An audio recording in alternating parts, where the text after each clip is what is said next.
अस्सलाम वालेकुम वरहमतुल्लाहि वबरकातुहू। रमज़ान मुबारक की इस स्पेशल सीरीज़ में आपका एक बार फिर से इस्तकबाल है। अऊज़ु बिल्लाहि मिनश शैतानिर रजीम, बिस्मिल्लाहिर रहमानिर रहीम। वअमुर अहलका बिस्सलाति वस्तबिर अलैहा ला नसअलुका रिज़्क़ा नहनु नरज़ुक़ुका वल आक़िबतु लित्तक़वा। और आप अपने घर वालों को नमाज का हुक्म दें और ख़ुद भी इस पर खूब पाबंद रहें। हम आपसे कोई रिस्क नहीं मांगते, रिस्क तो हम ही आपको देंगे और आखिरी अंजाम तो तक़वा वालों के लिए है। वाक़या ये है कि अल्लाह ताला ने सबसे पहले रसूल सल्लल्लाहु अलैहि वसल्लम को जबल नूर की चोटी पर पढ़ने और सोचने का हुक्म दिया। तो दूसरी तरफ हमको ये नज़र आता है कि मेराज में अल्लाह ताला के अर्श के करीब नमाज अदा की गई।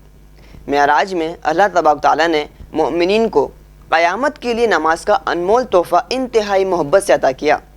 यकीनन कायनात के खालिक और पालने वाले अल्लाह को देखने और उसके आगे सर तस्लीम खम करने और उसका शुक्र अदा करने का कितना अनमोल तोहफ़ा है नमाज। नमाज के अंदर पढ़े जाने वाली सूरह फातिहा से कदम कदम पर अल्लाह ताला से कुर्बत हासिल करना मुमकिन है।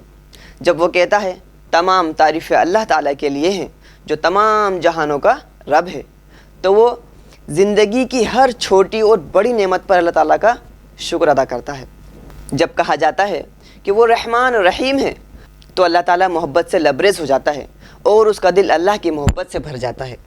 जब हम क़यामत के दिन का मालिक अल्लाह है कहते हैं, तो अल्लाह के अहकाम की तामील में चौकसी और ज़िम्मेदारी से भर जाते हैं।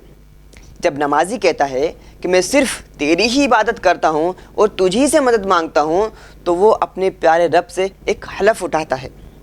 जी हाँ, नमाज खुदा तक सफ़र करने और उसके साथ एक ख़ास कुर्बत कायम करने की मोहब्बत की दावत है।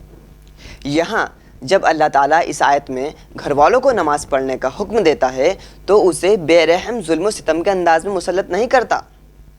ये अल्लाह ही था जिसने नबी करीम सल्लल्लाहु अलैहि वसल्लम को अपनी मोहब्बत की बादशाही में बुलाया और नमाज का तोहफ़ा दिया।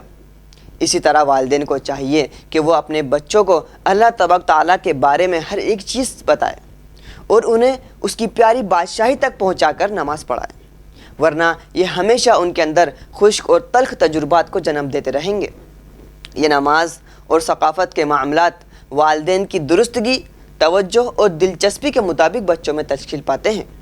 सब्र के साथ इस पर साबित कदम रहो का मशवरा देकर अल्लाह ताला बताना चाहता है कि इस मामले में वालिदैन को सब्र की कितनी ज़रूरत है। हमें ये नहीं भूलना चाहिए कि ज़िंदगी के वसाइल अल्लाह ही हमको देते हैं और उसके लिए जो काम, मशगला और ज़िंदगी पर बहुत ज़्यादा तवज्जो देते हैं और तक़वा पर पूरी तवज्जो नहीं देते, उनके लिए अल्लाह ताला की तरफ से एक याद दहानी है। उस ख़ानदान का मुस्तकबिल अच्छा नहीं होगा जिसमें तक़वा बरकरार ना रखा जाए। ऐसी ख़ानदानी ज़िंदगी गुजारने का कोई फ़ायदा नहीं जो आखिरत में महफूज ना हो। रसूलुल्लाह सल्लल्लाहु अलैहि वसल्लम से अब्दुल्लाह इब्न मसूद रज़ियल्लाहु ताला अन्हुम ने पूछा, कौन सा अमल सबसे बड़ा है? आप सल्लल्लाहु अलैहि वसल्लम ने जवाब दिया, नमाज पहले वक्त में पढ़ी जाए।